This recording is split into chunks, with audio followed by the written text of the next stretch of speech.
Ciao a tutti, oggi vedremo le funzioni link e append, qual è la principale differenza tra le due e principalmente queste funzioni vengono utilizzate per condividere risorse tra vari file blend.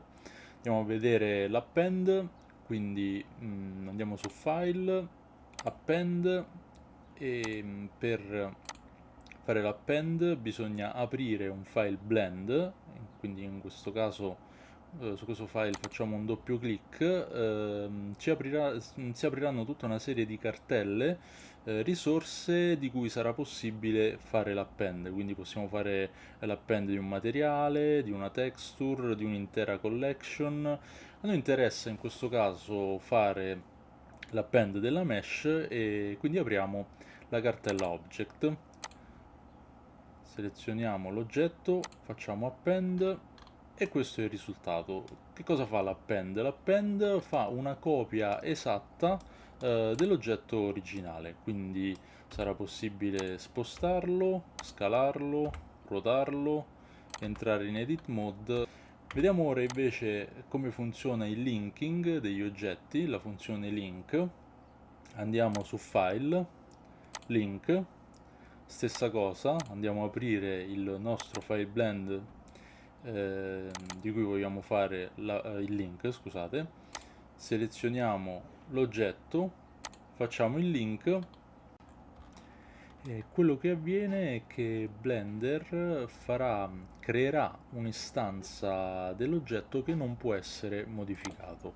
Infatti se io proverò a spostarlo, a ruotarlo o a entrare in edit mode non potrò farlo. Per modificare questo oggetto bisogna agire e quindi modificare il file originale. E linkare gli oggetti risulterà utile quando si lavora in team e ognuno si sta occupando di una data risorsa. Il link evita soprattutto che due persone abbiano il bisogno di lavorare su uno stesso file allo stesso tempo. Eh, si può, ehm, si può rendere questo oggetto locale e quantomeno avere la possibilità di spostarlo.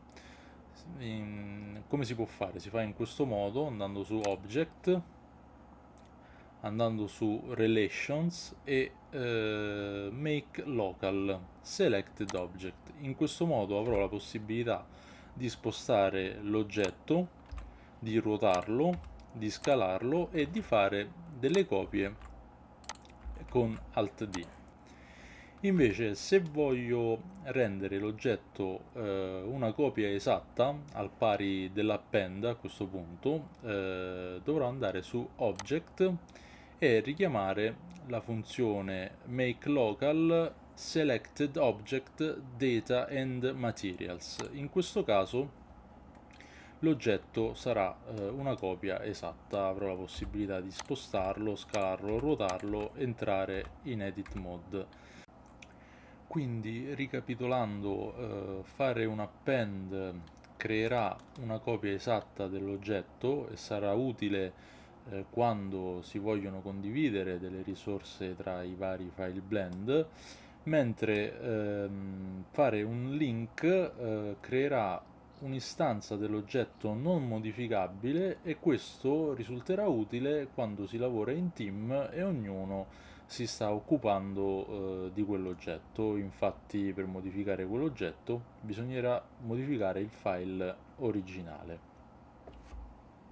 E questo è tutto per quanto riguarda la differenza tra link e append, come utilizzare l'append, quando utilizzare l'append e il link e niente, se vi piace questo oggetto, questa ascia low poly, potrete scaricarla e acquistarla per qualche dollaro sul mio store in Blender Market, potete trovare il link in descrizione.